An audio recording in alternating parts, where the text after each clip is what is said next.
হৰি নাম লবলৈ ভকতে পাবলৈ নাই,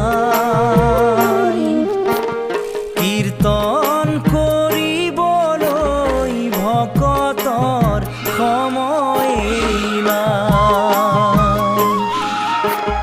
হৰি নাম লবলৈ ভকতে পাবলৈ নাই, কীৰ্তন কৰিবলৈ ভকতৰ সময় নাই। ভকত বৎসল